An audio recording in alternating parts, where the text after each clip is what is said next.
Within Chainsaw Man we have some pretty scary customers, from the Darkness Devil, which embodies the fear of the dark and all the unknowns within, the Chainsaw Devil, which has the ability to erase devils and that which they embody from existence, and the Cosmos Fiend, which holds all the knowledge of the universe within their cracked skull. But none of them are anywhere close to actually rivaling the Control Devil, Makima, for the amount of influence and potential power they possessed. Rather, there is perhaps only one devil which actually rivals Makima for this, an individual who is also themselves a manipulator, of a different kind. Hello and welcome, I am the Anonymous Weeb and this is your one-stop for everything Chainsaw Man. In today's video we discuss the one person who could have rivaled even Makima for control of the world had things not gone so horrible wrong for them, but before that, I'd like to remind you that if you like videos like this and want to see more, hit that subscribe button and ring that notification bell so your YouTube feed can be filled with more Chainsaw Man content. But now let's get on with the video. I am certain that you all have your own thoughts on whom I am referring to. Let me disperse any illusions. The individual I am speaking of, the puppet devil, Santa, the individual who got utterly mind-screwed by Cosmo.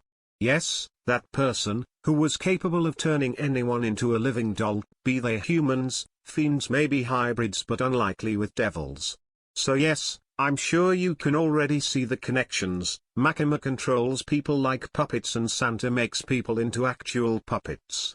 However, there is clear differences between them. For instance, Makima's ability doesn't directly alter an individual's physicality and rather is directly related to her own point of view, seeing someone as inferior to herself, whereas Santa relies on contact and seems to have no other prerequisites to activating the ability, and is capable of altering the physicality of an individual.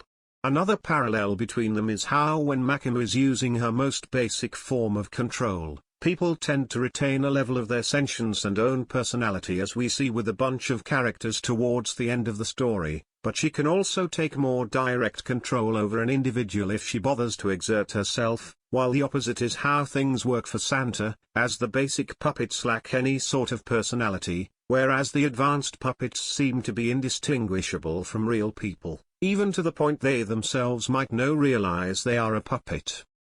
There is also something else to be said about these powerful ladies that make them similar. They both had a limited level of immortality owing to their ability to control others. Makima, for instance, was kept alive as long as there was Japanese citizens to sacrifice, whereas Santa could move their consciousness to any one of the individual dolls which they had spread across the world. In fact, I dare say that Santa had a better form of immortality than even Makima herself, especially once they had a power boost from consuming the flesh of the Darkness Devil, as Makima has a limited number of bodies and even then requires a contract to work properly, whereas Santa's ability has no such restriction, but requires a level of preparation that Makima's simple doesn't.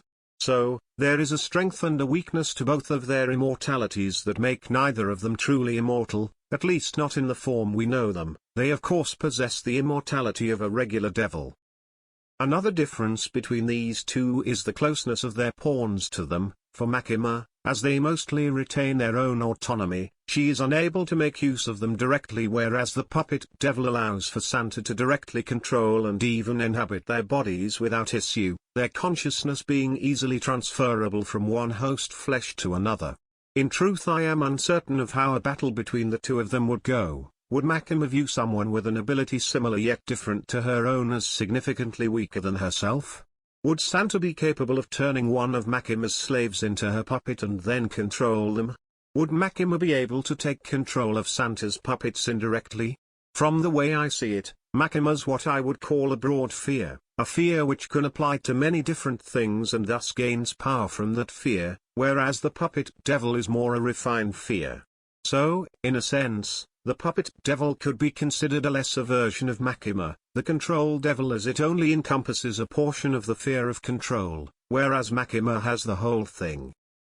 That all being said, I'd still think a hypothetical battle between them would turn more into them swapping control over specific individuals one after another as they try to collect the greatest possible team to crush the other. But in the end, it's something we are unlikely to ever see, well unless for whatever reason Santa is killed off for good and thus the damage done to their mind by Cosmos would be erased as they lose all memories of their time as Santa. But it could just as easily come down to whomever is capable of find the other first and isolating them from their respective minions so as to destroy them. However, I would give Santa the edge in the survivability category as her ability is better suited to keeping her from being killed outright, hence why a being like Cosmos was required to deal with her before she could become an even greater threat. But that's all I had to say. I'd love to hear what you have to think about this hypothetical matchup and any other potential interesting pair-offs you have noticed in the series. I've been the Anonymous Weeb and I wish you well.